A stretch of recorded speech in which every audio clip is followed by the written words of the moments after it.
ವೀಕ್ಷಕರೇ ನಮಸ್ಕಾರ. ಇತ್ತೀಚಿನ ದಿನಗಳಲ್ಲಿ ನಿಮಗೆ ಗೊತ್ತಿರಬಹುದು, ಈ ಜೋರಾಗಿ ಮಳೆ ಬಂದ್ರೆ ಜಿಲ್ಲಾಡಳಿತ ಶಾಲೆಗೆ ರಜೆ ಕೊಡುತ್ತೆ. ಶಾಲಾ ಕಾಲೇಜುಗಳಿಗೆ ರಜೆ ಘೋಷಣೆ ನ್ಯೂಸ್ ಬರುತ್ತೆ, ಮರುದಿನ ರಜೆ ಇದೆ. ಹೀಗಂತ ಸಾಕಷ್ಟು ಸಂದರ್ಭಗಳಲ್ಲಿ ಆಗಿದೆ. ಮಕ್ಕಳಿಗೆ ತೊಂದರೆ ಆಗಬಾರ್ದು, ಜೋರಾಗಿ ಮಳೆ ಬಂದ್ರೆ ಏನಾದರೂ ಅಪಾಯ ಆಗ್ಬೋದು, ಈ ಮುನ್ಸೂಚನೆಯ ಕಾರಣಕ್ಕಾಗಿ ಜಿಲ್ಲಾಡಳಿತ ಶಾಲಾ ಮಕ್ಕಳಿಗೆ ರಜೆ ಕೊಡುತ್ತೆ. ಆದ್ರೆ ಈ ಮಕ್ಕಳಿಗೆ ರಜೆ ಕೊಟ್ಟ ದಿನ ಏನಾಗುತ್ತೆ, ಮಳೆನೇ ಬರಲ್ಲ.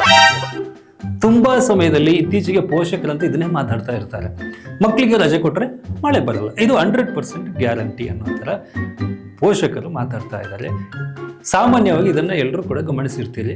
ಜಿಲ್ಲಾಡಳಿತ ಜೋರು ಮಳೆ ಆಗುತ್ತೆ ಅನ್ನೋ ಮುನ್ಸೂಚನೆಯ ಕಾರಣಕ್ಕಾಗಿ, ಮಕ್ಕಳಿಗೆ ತೊಂದರೆ ಆಗಬಾರ್ದು ಅನ್ನೋ ಕಾರಣಕ್ಕಾಗಿ ರಜೆಯನ್ನು ಘೋಷಣೆ ಮಾಡುತ್ತೆ. ಆದ್ರೆ ಮಳೆ ಬರಲ್ಲ ರಜೆ ಕೊಟ್ಟ ದಿನ.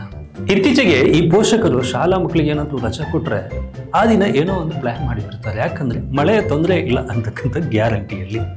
ಅದು ಗೊತ್ತಾ ನಿಮಗೆ? ನಾಳೆ ಮಕ್ಕಳಿಗೆ ರಜಾ ಘೋಷಣೆ ಆಯ್ತು ಅಂತೇಳಿ ಮಕ್ಕಳಿಗೆ ಖುಷಿ ಆಗಲ್ಲ, ಪೋಷಕರಿಗೆ ಖುಷಿ ಆಗುತ್ತೆ. ಯಾಕೆ? ಅದರಲ್ಲೂ ಕೂಡ ವಿಶೇಷತೆ ಇದೆ. ಪೋಷಕರಿಗೆ ಮಕ್ಕಳಿಗೆ ರಜೆ ಸಿಕ್ಕರೆ ಮಳೆ ಬರಲ್ಲ ಅನ್ನೋದ್ರ ಎಷ್ಟು ಗ್ಯಾರಂಟಿ ಇದೆ ಅಂದ್ರೆ, ಈ ಕರಾವಳಿ ಭಾಗದಲ್ಲಿ ಅಡಿಕೆ ತೋಟ ಇದೆ. ಅಡಿಕೆ ತೋಟಕ್ಕೆ ಜೋರು ಮಳೆ ಬರ್ತಿದೆ, ಔಷಧಿ ಹೊಡೆಯೋದಕ್ಕೆ ಆಗ್ತಾನೆ ಇಲ್ಲ ಅಂತಕ್ಕಂಥ ಯೋಚನೆಯಲ್ಲಿ ಇರ್ತಾರೆ ಅಲ್ವಾ ಮನೆಯಲ್ಲಿ. ಆದ್ರೆ ಈ ಜಿಲ್ಲಾಡಳಿತ ಮಕ್ಕಳಿಗೆ ರಜೆ ಘೋಷಣೆ ಅಂತ ಮಾಡಿದ್ರೆ ಆ ದಿನನೇ ಔಷಧಿ ಹೊಡೆಯೋದಕ್ಕೆ ಡೇಟ್ ಫಿಕ್ಸ್ ಮಾಡ್ತಾರೆ. ಅಷ್ಟು ಗ್ಯಾರಂಟಿ ಆಗಿದೆ. ಆ ದಿನ ಶಾಲೆಗೆ ರಜೆ ಘೋಷಣೆಯಾದ ದಿನ ಮಳೆ ಬರಲ್ಲ, ತೋಟಕ್ಕೆ ಸರಿಯಾಗಿ ಔಷಧಿಯನ್ನು ಕೊಡ್ಬೋದು ಅಂತಕ್ಕಂಥ ಧೈರ್ಯ ಇದೀಗ ಪೋಷಕರಿಗೆ ಮನೆಯಲ್ಲಿ ಬರೋದಕ್ಕೆ ಶುರುವಾಗಿದೆ. ಇನ್ನು ಈ ಫ್ಯಾಮಿಲಿ ಜೊತೆ ಎಲ್ಲಿಯಾದ್ರೂ ಹೋಗೋದಕ್ಕೆ ಪ್ಲಾನ್ ಮಾಡಿರ್ತಾರೆ ಮಳೆಗಾಲದಲ್ಲಿ, ಚೆನ್ನಾಗಿರೋ ಸೀನರಿ ನೋಡಬೇಕು, ಈ ಜಲಪಾತ ನೋಡಬೇಕು ಹೀಗಂತ. ಆದ್ರೆ ಈ ಮಳೆಯ ಕಿರಿಕಿರಿಗೆ ದೂರ ಪ್ರಯಾಣ ಕಷ್ಟ ಆಗುತ್ತೆ. ಒಂದಷ್ಟು ಸುತ್ತಾಡಿ ಒಂದು ದಿನದ ಟ್ರಿಪ್ ಅನ್ನ ಪ್ಲಾನ್ ಮಾಡಿ ಹೋಗೋದು ಕಷ್ಟ ಆಗುತ್ತೆ. ಇದಕ್ಕೆ ಶಾಲೆಗೆ ಮಕ್ಕಳಿಗೆ ರಜಾ ಕೊಟ್ಟ ದಿನ ಪ್ಲಾನ್ ಮಾಡ್ತಾರೆ ಧೈರ್ಯವಾಗಿ. ಯಾಕೆ ಗೊತ್ತಾ? ಅವತ್ತು ಮಳೆನೇ ಬರಲ್ಲ, ಮಕ್ಕಳ ಜೊತೆಗೆ ಸೇರ್ಕೊಂಡು ಸುತ್ತಮುತ್ತನ ಪರಿಸರವನ್ನ ನೋಡ್ಕೊಂಡು ಬರೋದು, ಈ ತರದ ಪ್ಲಾನ್ ಅನ್ನ ಮಾಡ್ಬೋದು ಅನ್ನೋ ಗ್ಯಾರಂಟಿ ಶಾಲೆಗೆ ರಜಾ ಸಿಕ್ಕ ದಿನ ಪೋಷಕರು ಮಾಡ್ತಾರೆ, ಪ್ಲಾನ್ ಮಾಡ್ತಾರೆ. ಇನ್ನು ಮನೆಯಲ್ಲಿ ತುಂಬಾ ಗಡಿಬಿಡಿ ತಂದೆ ತಾಯಿಗೆ, ಶಾಲೆಗೆ ನಾಳೆ ರಜೆ ಕೊಟ್ಟಿದ್ದಾರೆ ಮಳೆ ಬರುತ್ತೆ ಅಂತ. ಏನ್ ಮಾಡೋದು? ಮನೆಯಲ್ಲಿ ಈ ಥಂಡಿ ಹಿಡ್ದಂತಹ ಬೆಡ್ಶೀಟ್ ಇದೆ, ಟವಲ್ ಇದೆ, ಬಟ್ಟೆ ಎಲ್ಲ ಇರುತ್ತಲ್ಲ, ಇದನ್ನ ಬೇರೆ ದಿವಸ ಮಳೆಗೆ ಹೊರಗಡೆ ಹಾಕಿದ್ರೆ ಅದು ಒಣಗಲ್ಲ. ಯಾಕಂದ್ರೆ ಸಡನ್ಲಿ ಮಳೆ ಬರ್ತಾ ಇರುತ್ತೆ. ಆದ್ರೆ ಶಾಲೆಗೆ ರಜೆ ಕೊಟ್ರೆ ಅವತ್ತು ಮಳೆ ಬರಲ್ಲ. ಅದಕ್ಕೆ ಮಕ್ಕಳ ಜೊತೆ ಸೇರಿಕೊಂಡು ಮನೆಯೊಳಗೆ ಇರುವಂತಹ ಟವಲ್, ಥಂಡಿ ಇರುವಂತಹ ಬಟ್ಟೆ ಇವೆಲ್ಲವನ್ನು ಹೊರಗಡೆ ಹಾಕಿ ಬಿಸಿ ಮಾಡ್ತಾರೆ. ಅವತ್ತು ಮಳೆನೇ ಬರಲ್ಲ, ಅಷ್ಟು ಗ್ಯಾರಂಟಿ ಆಗಿದೆ ಈಗ ಪೋಷಕರಿಗೆ. ಇನ್ನು ಪೇಟೆಯಿಂದ ಈ ಸಾಮಾನು ತರೋದಕ್ಕೆ ಯಜಮಾನರು ಮನೆಯಲ್ಲಿ ತಂದೆ ಪ್ಲಾನ್ ಮಾಡಿರ್ತಾರೆ ಅಂತ ಇಟ್ಕೊಳ್ಳಿ.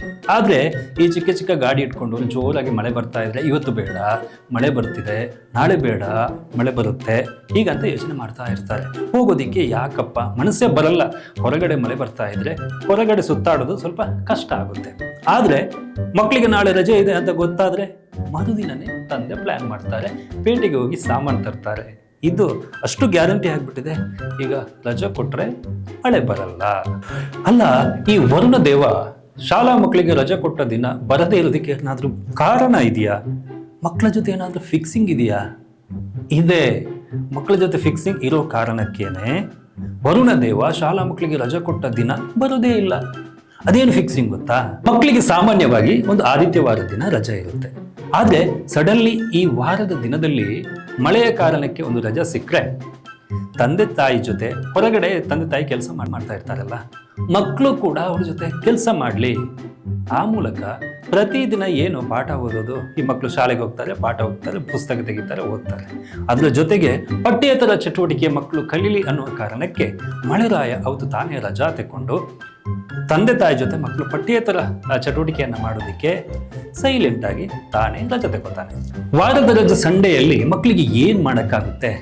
ಆ ರಜೆ ಹೋಗೋದೇ ಗೊತ್ತಾಗಲ್ಲ. ಅದಕ್ಕೆ ವಾರದ ಮಧ್ಯದಲ್ಲಿ ಮಳೆಯ ಕಾರಣಕ್ಕೆ ರಜೆ ಸಿಕ್ಕರೆ ಮಕ್ಕಳು ಸ್ವಲ್ಪ ತಂದೆ ತಾಯಿ ಜೊತೆ ಪೇಟೆಗೋ ಅಲ್ಲಿಗೋ ಇಲ್ಲಿಗೋ ಸುತ್ತಾಡ್ಲಿ. ಹಾಗಂತ ಮಳೆರಾಯ ಅವತ್ತು ರಜೆ ತಗೋತಾನೆ, ಮಕ್ಕಳಿಗೆ ಸ್ವಲ್ಪ ಸಹಾಯ ಆಗ್ಲಿ.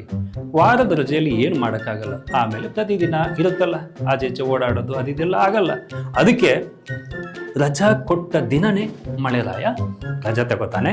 ಅವತ್ತು ಮಕ್ಕಳು ಹೊರಗಡೆ ಹೋಗ್ಲಿ, ಅಪ್ಪ ಅಮ್ಮನ ಜೊತೆ ಸ್ವಲ್ಪ ಸುತ್ತಾಡ್ಲಿ, ಹೀಗಂತ ಮಳೆರಾಯನ ಇಂಟೆನ್ಷನ್. ಇದರ ಜೊತೆಗೆ ಮನೆಯಲ್ಲಿ ಆಟ ಆಡ್ಲಿ. ರಜೆ ಕೊಟ್ಟಿದ್ದಾರೆ ತಾನೆ, ರಜೆ ಇರೋದೇನಕ್ಕೆ? ಆಟ ಆಡ್ಲಿಕ್ಕೆ. ಆ ಕಾರಣಕ್ಕೆ ಮಳೆರಾಯ ಬರಲ್ಲ. ಮಕ್ಕಳು ಸ್ವಲ್ಪ ಮನೆಯಲ್ಲಿ ಆಟ ಆಡ್ಲಿ, ಶಾಲೆಯಲ್ಲಿ ಪಾಠ ಸಾಕು, ರಜಾ ಸಿಕ್ಕಿದೆ ಆಟ ಆಡ್ಲಿ ಅನ್ನುವ ಕಾರಣಕ್ಕೆ ವರುಣ ಸ್ಟಾಪ್ ಆಗ್ತಾನೆ. ಈಗ ಶಾಲೆಗೆ ಹೋದ್ರೆ ಮಕ್ಕಳಿಗೆ ಟೀಚರ್ ಬಂದು ಓದಿ ಬರೀರಿ ಇದನ್ನೇ ಬೆಳಗಿಂದ ಸಂಜೆವರೆಗೂ ಹೇಳ್ತಾ ಇರ್ತಾರೆ. ಇದು ಮಳೆ ಬಂದ್ರೆ ಮನೆಯಲ್ಲಿ ರಿಪೀಟ್ ಆಗುತ್ತೆ. ತಂದೆ ತಾಯಿ ಓದಿ ಬರೀರಿ ಮಳೆ ಬರ್ತಿದೆ ಹೊರಗಡೆ ಹೋಗ್ಬೇಡಿ ಓದಿ ಬರೀರಿ ಇದನ್ನೇ ರಿಪೀಟ್ ಮಾಡ್ತಾ ಇರ್ತಾರೆ. ಮಕ್ಕಳಿಗೆ ರೆಸ್ಟ್ ಬೇಡವಾ? ಸ್ವಲ್ಪ ರೆಸ್ಟ್ ಸಿಗ್ಲಿ, ಮನೆಯಲ್ಲಿ ಹೊರಗಡೆ ಓಡಾಡ್ಲಿ. ಓದೋದು ಬರೆಯೋದು ಶಾಲೆಯಲ್ಲಿ ಇದ್ದಿದ್ದೆ, ಇವತ್ತು ರಜಾ ಇದೆ, ಇವತ್ತು ಸ್ವಲ್ಪ ಓದೋದು ಬರೆಯೋದು ಈ ಸೌಂಡ್ ಸ್ವಲ್ಪ ಕಡಿಮೆ ಆಗಲಿ ಅನ್ನುವ ಕಾರಣಕ್ಕೆ ಮಳೆರಾಯ ಬರಲ್ಲ. ಜಿಲ್ಲಾಡಳಿತ ರಜಾ ಕೊಟ್ಟ ದಿನ ಮಳೆ ಬರದೇ ಇರೋದಕ್ಕೆ ನನಗಿಷ್ಟು ಕಾರಣ ಗೊತ್ತಾಗಿದೆ. ನಿಮಗೂ ಒಂದಷ್ಟು ಕಾರಣ ಗೊತ್ತಾಗಿದ್ರೆ ಕಮೆಂಟ್ ಮಾಡಿ ಆಯ್ತಾ. ಆದರೆ ರಜಾ ಕೊಟ್ಟ ದಿನ ಮಳೆ ಬರಲಿ ಅಂತ ಮಾತ್ರ ಕೇಳಬೇಡಿ. ಯಾಕಂದ್ರೆ ಮಕ್ಕಳು ಬೈಯೋದಿಕ್ಕೆ ಶುರು ಮಾಡ್ತಾರೆ.